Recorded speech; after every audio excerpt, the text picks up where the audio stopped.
சென்னை பல்லாவரம் அடுத்த கவுல் பஜாரில் அரசு பள்ளியில் படித்து தமிழில் 93 மதிப்பெண்கள் பெற்ற பீகார் மாணவிக்கு முதலமைச்சர் மு.க.ஸ்டாலின் வாழ்த்து.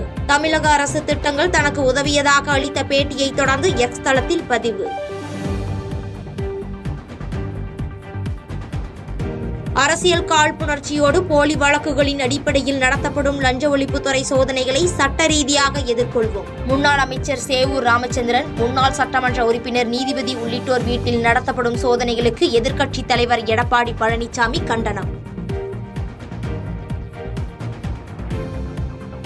டாஸ்மாக் ஊழல் குறித்த வழக்குகளை சிபிஐ விசாரணைக்கு மாற்ற வேண்டும் என பாமக செயல் தலைவர் அன்புமணி ராமதாஸ் வலியுறுத்தல். டாஸ்மாக் நிறுவன செயல்பாடுகளில் ஆட்சியாளர்களுக்கு வேண்டிய தரகர்களின் தலையீடு இருப்பதாகவும் குற்றச்சாட்டு. ஆபரேஷன் சிந்து தொடர்பாக உலக நாடுகளுக்கு விளக்கமளிக்க 7 நாடாளுமன்ற எம்பிக்கள் அடங்கிய குழுவை அறிவித்தது மத்திய அரசு. திமுக சார்பில் கனிமொழி, காங்கிரஸ் சார்பில் சசி தரூர் ஆகியோரும் குழுவில் இடம் பிடிப்பு. மின்தடையால் பாதிக்கப்பட்ட நீட் தேர்வு மாணவர்களுக்கு மறுதேர்வு நடத்த உத்தரவிடக் கோரிய வழக்கு. நீட் தேர்வு முடிவுகளை வெளியிட தடை விதித்து உயர்நீதிமன்றம் உத்தரவு. பாகிஸ்தானுடனான எல்லைப் பகுதியில் 1500 கோடி ரூபாய் மதிப்பீட்டில் பாதுகாப்பு நடவடிக்கைகளை பலப்படுத்த இந்தியா திட்டம். ஊடுருவலை தடுக்க வேலிகளை பலப்படுத்தவும் குண்டுகள் துளைக்காத கண்காணிப்பு கோபுரங்கள் அமைக்கவும் முடிவு என தகவல்.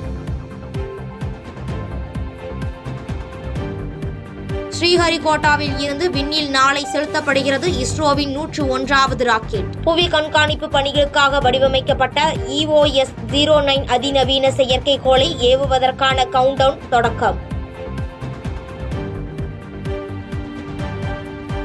அடுத்த 3-4 நாட்களில் மத்திய வங்காள விரிகுடாவின் சில பகுதிகளில் காற்றழுத்த தாழ்வு பகுதி உருவாக வாய்ப்பு. வடகிழக்கு வங்காள விரிகுடாவின் சில பகுதிகளிலும் காற்றழுத்த தாழ்வு பகுதி உருவாக வாய்ப்பு எனவும் இந்திய வானிலை ஆய்வு மையம் தகவல். டெஸ்ட் கிரிக்கெட் போட்டிகளுக்காக வெஸ்ட் இண்டீஸ் அணியின் புதிய கேப்டனாக ரோஸ்டன் சேஸ் நியமிக்கப்பட்டுள்ளார். 2025-2027 டெஸ்ட் சாம்பியன்ஷிப் தொடருக்கு தயாராகும் வகையில் மாற்றம் செய்யப்பட்டிருப்பதாக வெஸ்ட் இண்டீஸ் அணி நிர்வாகம் அறிவிப்பு. செய்திகளை உடனுக்குடன் தெரிந்து கொள்ள கீழ்கண்ட கேபிள் மற்றும் DTH நெட்வொர்க்குகளில் எம்நாடு செய்தி தொலைக்காட்சியை காணுங்கள்.